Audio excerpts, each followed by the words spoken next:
The following program was produced by an independent community producer. The opinions expressed do not necessarily reflect those of the ECAT staff or board of directors. And today we have a very exciting guest, Mr. Chuck Hogan. He's a New York Times bestselling novelist, screenwriter, and television producer. His best-known novel, The Town, was awarded the Hammond Prize for Literary Excellence in the field of crime writing and was adapted into a hit feature film starring Ben Affleck, Jeremy Renner, Rebecca Hall, and John Hamm. I like him too. I know. His most recent novel, Gangland, was selected as one of the New York Times 10 Best Crime Novels of the Year and nominated for the Mystery Writers of America's Edgar Award for Best Novel. With Oscar-winning filmmaker Guillermo del Toro, he was the co-creator and executive producer of The Strain, which ran for 4 seasons on FX networks, as well as co-author of best-selling novel trilogy. His feature adaptation of 13 Hours, The Secret Soldiers of Benghazi starred, I also love him, John Krasinski. All I need is Matt Damon, and that's everybody. His nonfiction has appeared in the New York Times, Esquire, ESPN, the magazine, and his short fiction has twice been anthologized in the American Mystery Stories. Today, Mr. Hogan will discuss his newest book, The Carpool Detectives, which we're selling in the back hall. A true story of 4 moms, 2 bodies, and 1 mysterious cold case. Please join me in welcoming Mr. Hogan.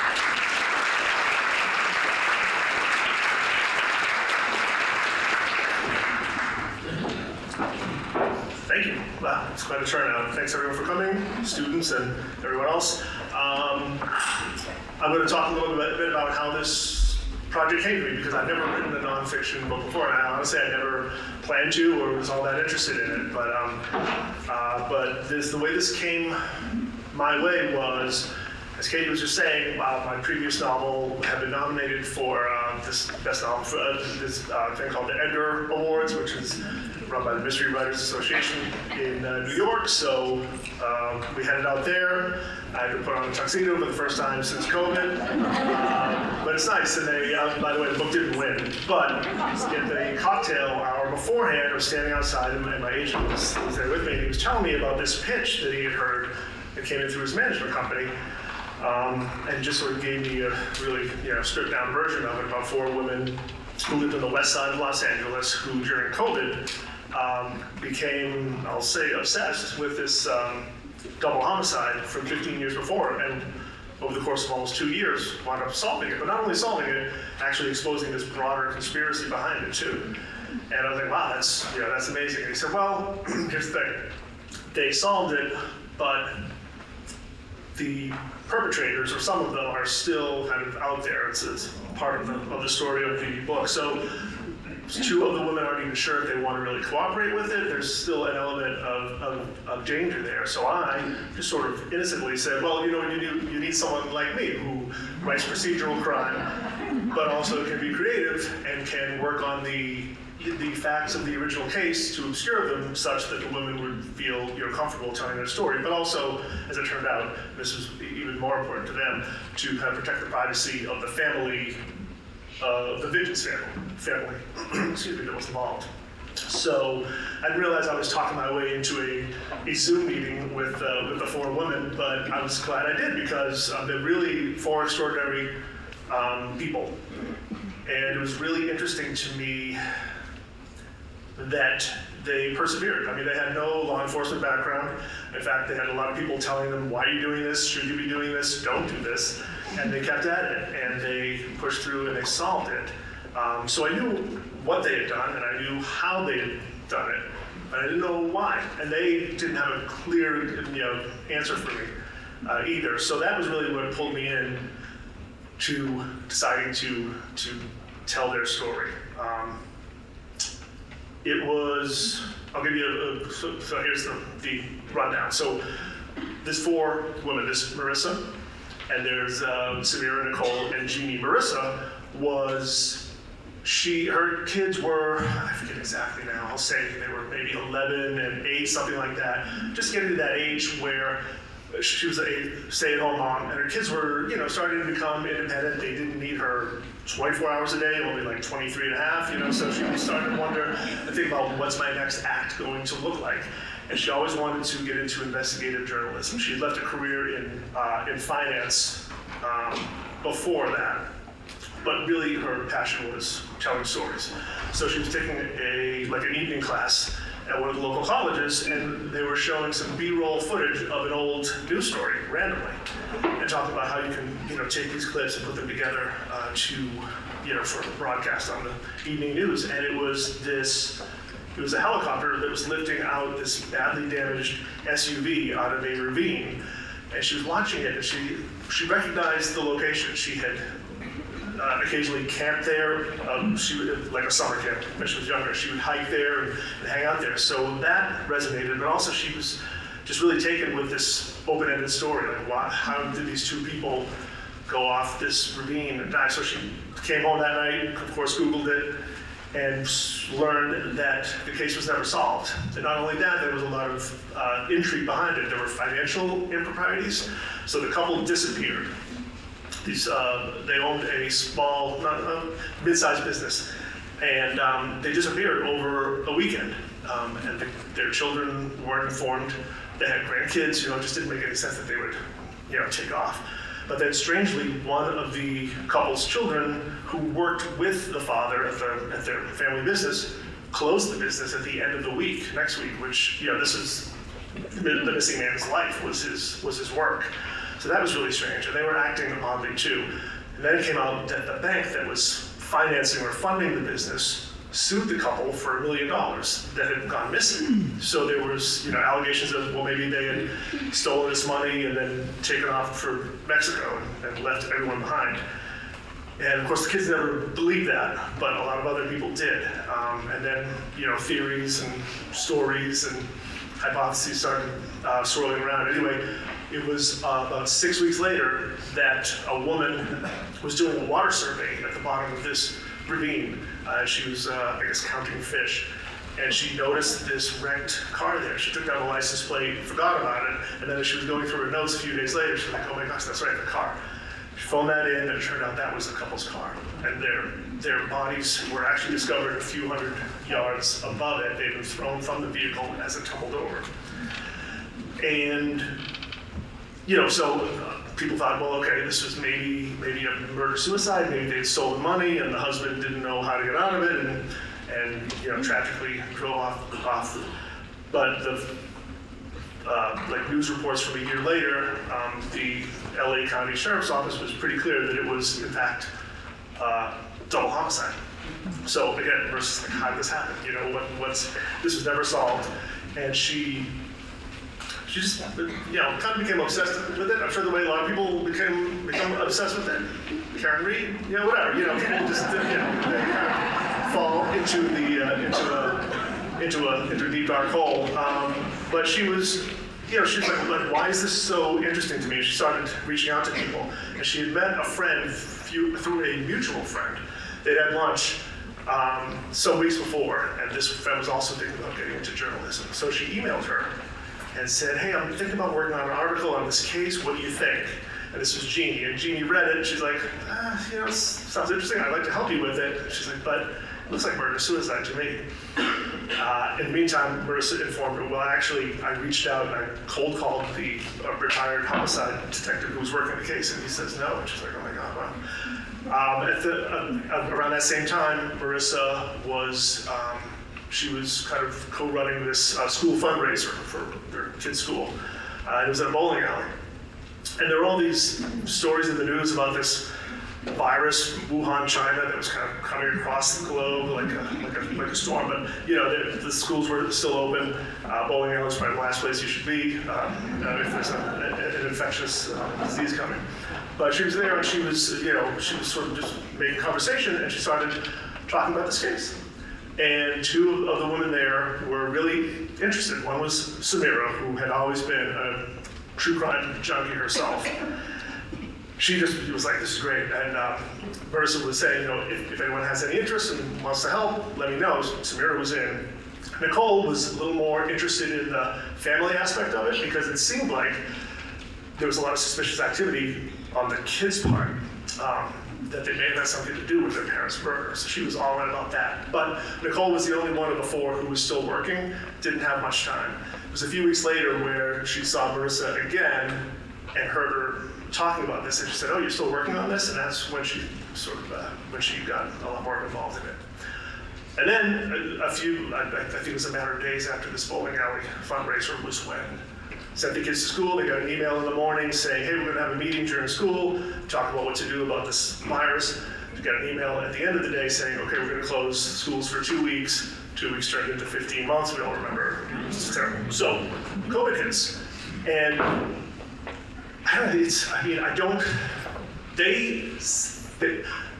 I think they believe that they wouldn't have been able to solve this if not for COVID, if not for the fact that that everyone was kind of reachable and at home and had some time to respond. So they were able to reach like accident reconstruction people, experts, or lawyers for advice. They weren't able to do any footwork, but they were able to call a lot of the ex-employees of the company and try to fill in background on his family. They tried to reach out to the family members, didn't get any response at that time. So they were piecing together this couple's life. And you can imagine, if you had worked at a place and whether you were still working there or if you had left years before, if your boss went missing and then wound up murdered with his wife, it would be like a big mystery in your life. So these people, not only did they want to help and they were looking for something to do, but they were also like really encouraging them to keep going. Like they really wanted to know what happened.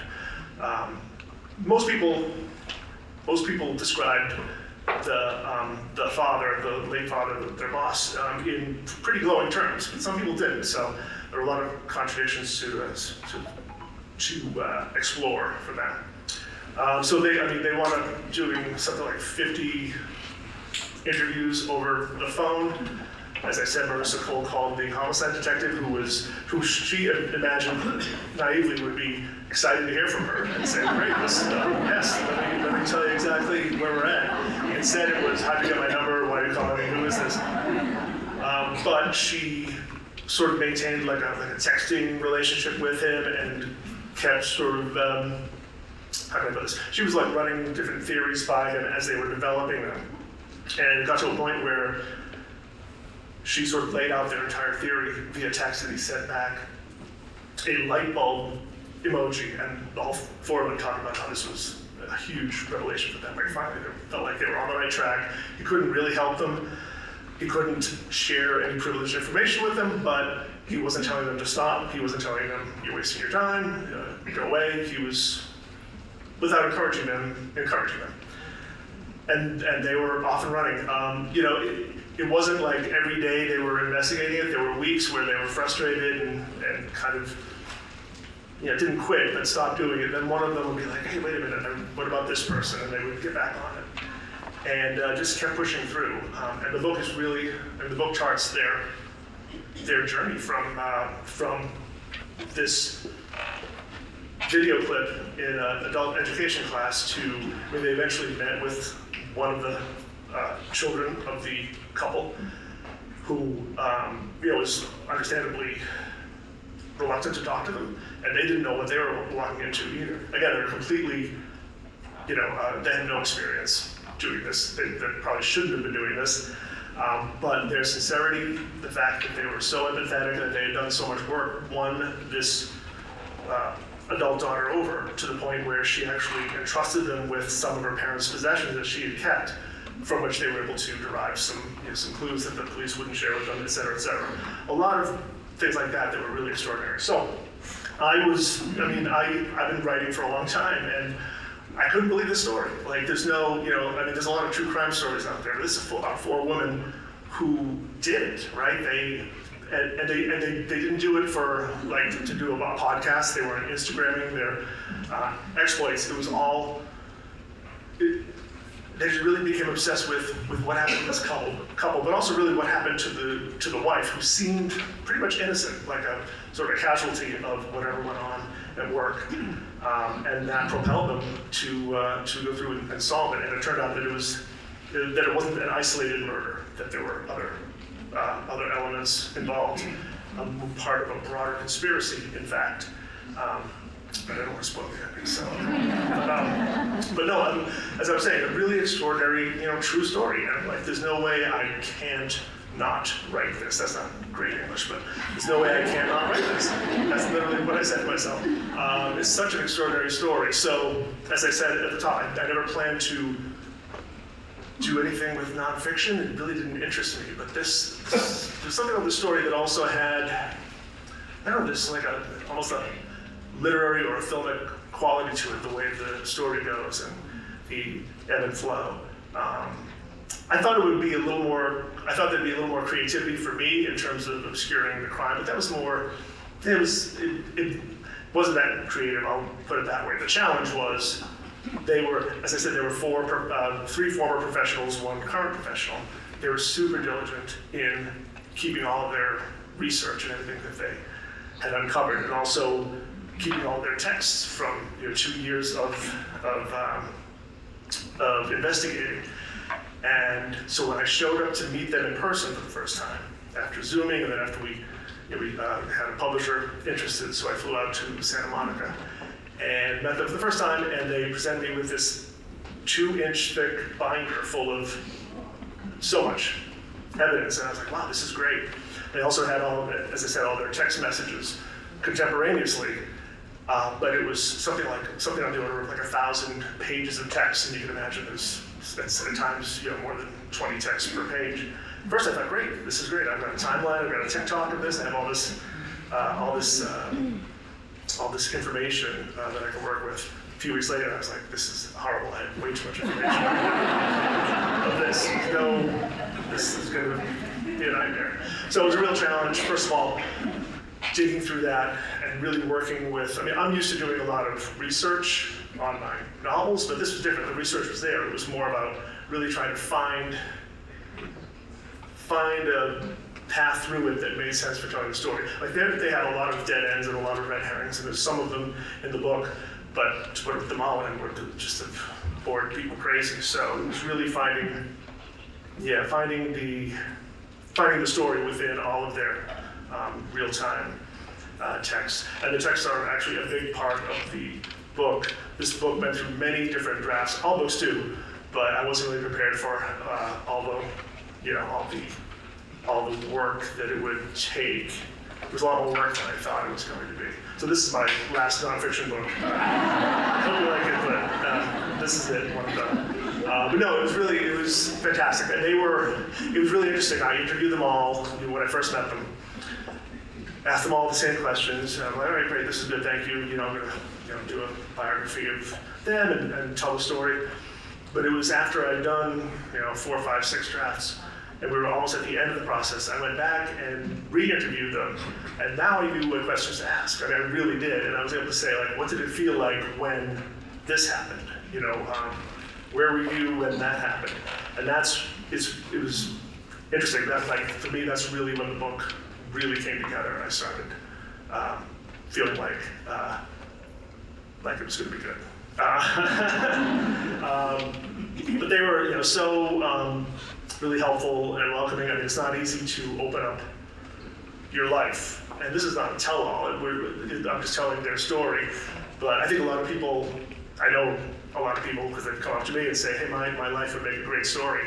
And I'm sure it would. But I don't think you actually would want to be written about, because it can be a tricky situation. But I promised them at the beginning that they would be happy with their part of it. Because again, it's not, this is about something that they did, it's about their achievement.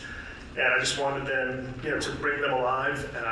As I said, 4 very interesting, very driven, very intelligent women, and to tell the story the best that I can. So luckily they were happy with it. It would have been really awkward going out there for publication and having 4 women just kill me dead with their stares. They're very happy with it, which is phenomenal. And we are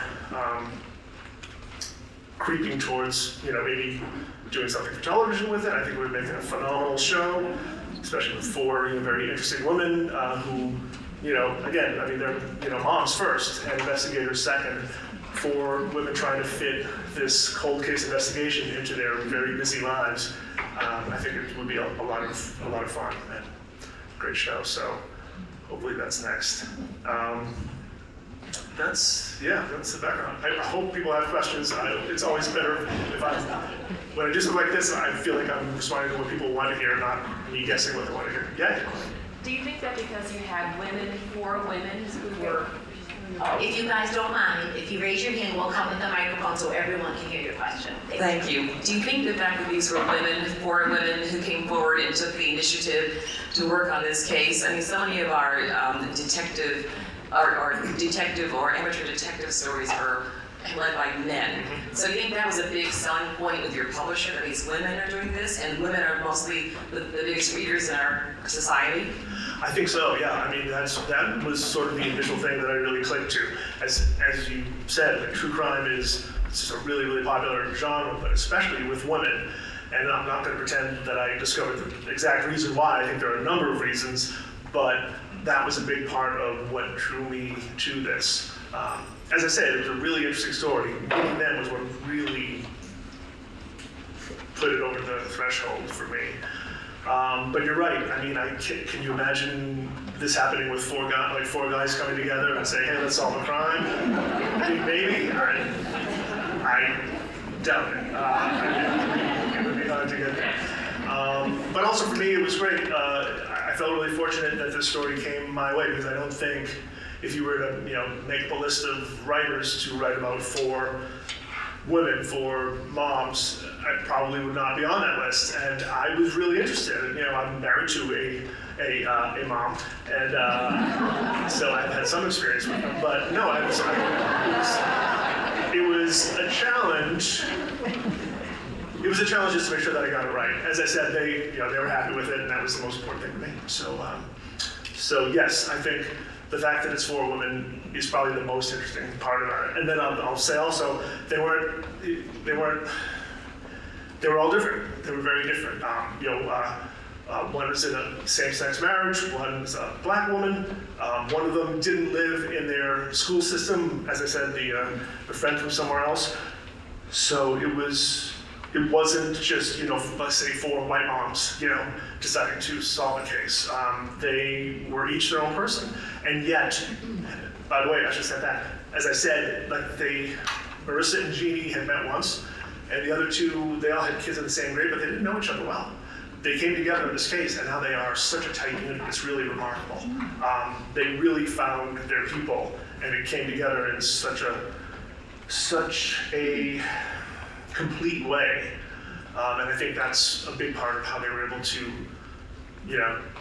do this incredible thing and solve this crime, again, without having any experience. They were each able to pick each other up at certain points. Or, someone had a crazy idea, the others didn't say no, they said yes, let's follow it. And that's how they got to the finish line. We have one back here. Go ahead. Chuck Hogan, nice to meet you. I'm a Stoughton guy, so I've been hoping to meet you for like 15 years now. I read the interview in the Boston College magazine about you when you were at Bukowski's and how you got into the craft of writing and everything else. So my question is, do you think it helps, coming from this angle, that these women weren't emotionally involved in the crime itself, that allowed them to fully investigate and write the story as close to the truth as possible as they saw it and investigated? That's a great question. Thank you. I think at the beginning it did, but I think I think what helped them to solve this is that they actually became very emotionally invested, especially with the daughter of the couple. I mean, I say it in the closing pages of the book. I think they solved this case because they worked like hell to do it, and they cared. Like, they really, really cared. As I said, they weren't doing it for clicks or for likes. They just wanted to answer the question of what happened for themselves, but then once they connected with the daughter, it was almost like they had a client now. Now they weren't just solving it for them, but they really wanted to get her answers, bring some closure to her life. So it started off that way, but they absolutely became very emotionally involved, and they're still in touch with and tight with that. What? Thanks.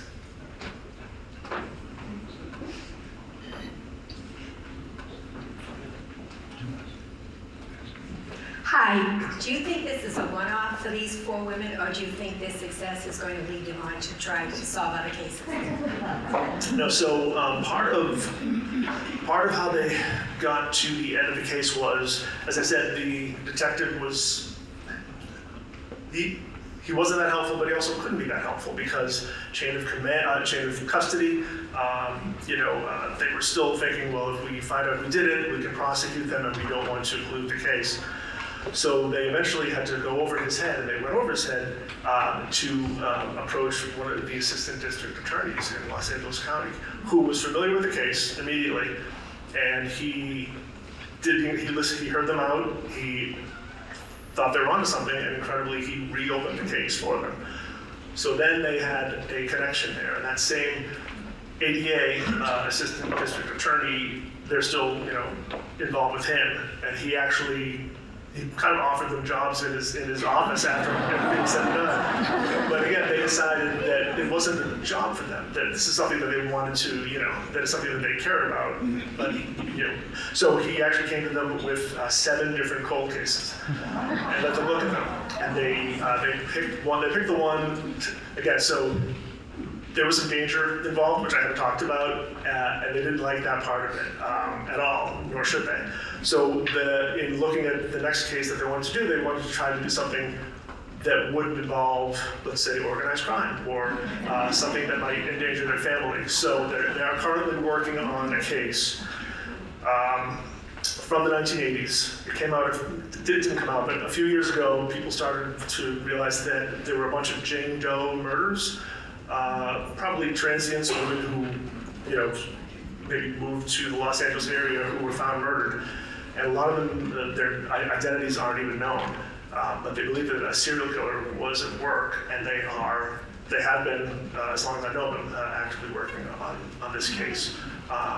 They don't have any formal connection to the assistant district attorney, but yeah, it's pretty cool that he wanted to keep them working for him. And why not? I mean, for passionate people who are committed to solving a crime that the police maybe don't have time for anymore, that they can investigate new leads. It's a pretty good deal for him. Thanks very much.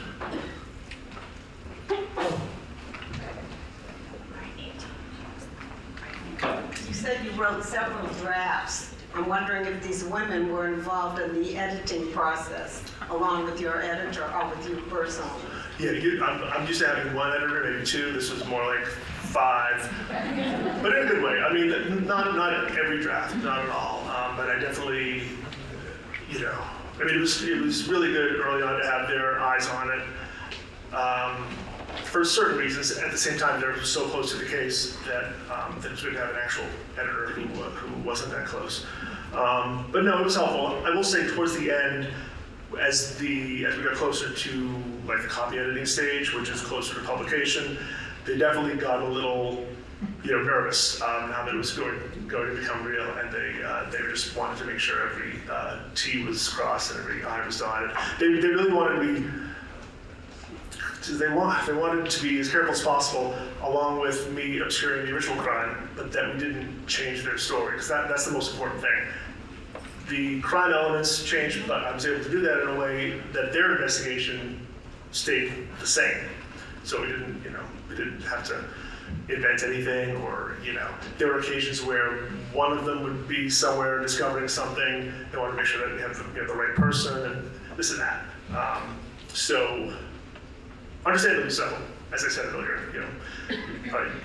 it's probably better not to be written about. Once the pedal hit the metal, they were very concerned. But that was good. Again, they were happy at the end. That's all that counts. For me, it was a lot. They had a lot of interviews, so the early drafts. I was really interested in them discovering what life was like at the office, for example. And I'm sure a lot of people who worked in offices, there's a lot of intrigue and this and that, and sort of finding their way through that as people, this happened 15 years before, and figuring out who's telling the truth and who isn't. I found that really interesting, but after a while, I'm like, there's just too much of it. The book's too long, and maybe it's only interesting to me and not that interesting. So, pulling out the most interesting parts of that was what I wanted to do. Thanks. Thank you. Good to hear you. You're an investigative journalist also, or just mystery writer? Did you learn any techniques, or did you learn about your craft from talking with these individuals who would be coming from an entirely different way than you would normally approach something? I don't. Someone asked me a similar question, but what did I did I learn something about my writing this? And my honest question is no. I mean, I didn't, and no, not really there either. But I was able to use what I've learned previously, which is, well, here was a case where, as I said, I had to sort of sit down with them and interview them formally. But at the same time, I wanted to just get them talking, because I find that that when you're researching something or trying to find out some information about something, if you're asking questions, people are trying to think about what you want to hear, and they're trying to give you the answer that they think that you are looking for. Whereas I'm more interested in something that's going to come in randomly, or something that I'm not asking, that they will tell me about. So that was something that I relied upon. To be clear, just doing the interview stuff, but then also just talking about it and asking open-ended questions, not specific questions, to try to get in their headspace about why they did what they did and how they did it. Thanks.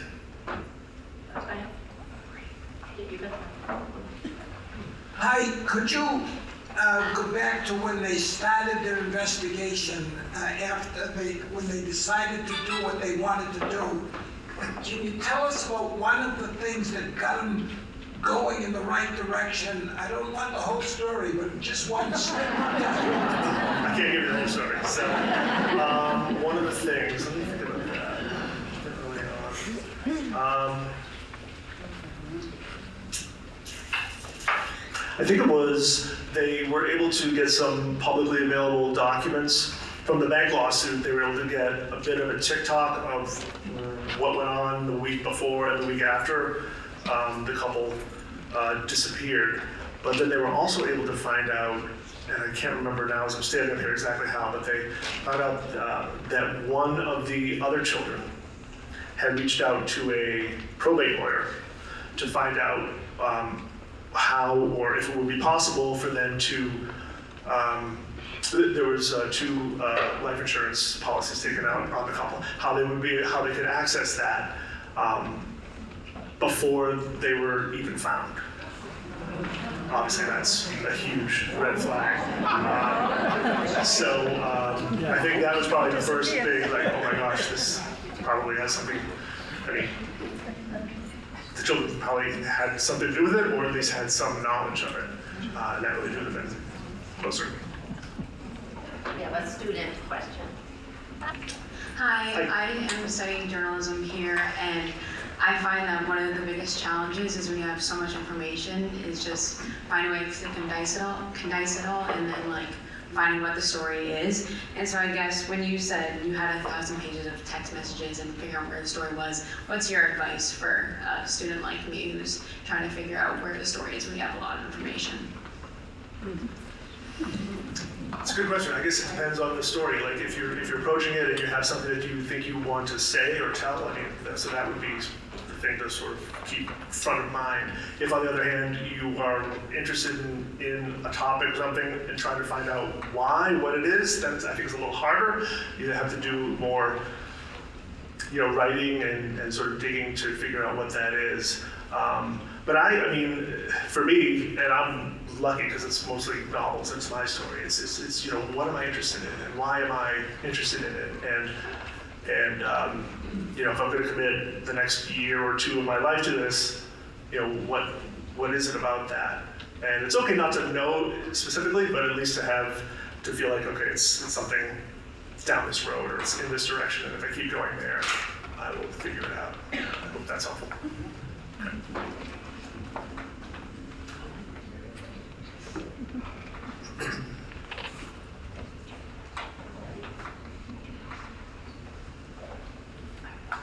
Any other? Oh, here's Great.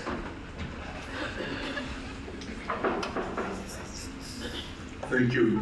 Great presentation. Thanks. I'm just curious, you dropped a town, Santa Monica. Any connection to what Santa Monica means to most of us around here? None. No. But I do have a connection to that. I was working on, for a while, I was working on a really, really interesting project. And I guess this is kind of true crime, but it was a movie project, not a book. About, maybe you'll probably recognize his name. Well, all right, so we're talking about the Winter Hill Gang, of course, and there's Whitey Bulger, and then Steve Fleming, and then John Moderano. And I got to meet John Moderano and spend some time with him. Coincidentally, he went to high school with my father, Milton High School. They graduated a year apart. He said that he remembered my father, but I don't think he remembered my father.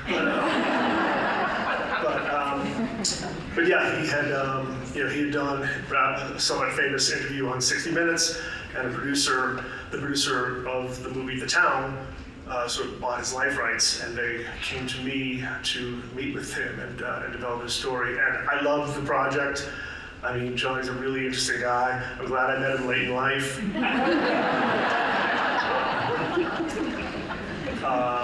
But a really fascinating character. And unfortunately, the movie Black Mass came out, the Johnny Depp movie, which unfortunately scuttled our project. But there was a time before that where our project was kind of, movie projects come, people are interested, people are not, it comes and goes. We were kind of in a lull, and then we were talking about, well, maybe we'll do it for television. And then they found Whitey Bulger. And incredibly, like, the offices of the production company where I was going to meet for this movie was like 3 blocks away from his apartment. So they brought me back out to meet, and of course I walked right over there, and I'm like, I walk by this place, every other day while I was there. So that really blew my mind. What's interesting to me, Santa Monica and South Boston are very different, but I mean, there's the water, there's the ocean, you can walk out there. Like, it's not that different. It actually made a little bit of sense to me that he would relocate there in a way. So that's my, well, no, I do have one other Whitey Bulger story. So they found him, they arrested him, and they took him away, and they took they photographed his entire apartment. They had all these books on military and this and that. Of all the books he had one, and I looked at every book to make sure that this is true. He had one fiction book, all nonfiction, one fiction book, and it was Prison Thieves, which was the book that became The Town. So he was reading about Charlestown while he was there, which is, I don't know, badge of honor, or I don't know what it is. I don't know how to take it, but I'm talking about it, so I guess it does stay with me. Thanks. Any other questions? All right, thank you so much. Okay, thanks so much.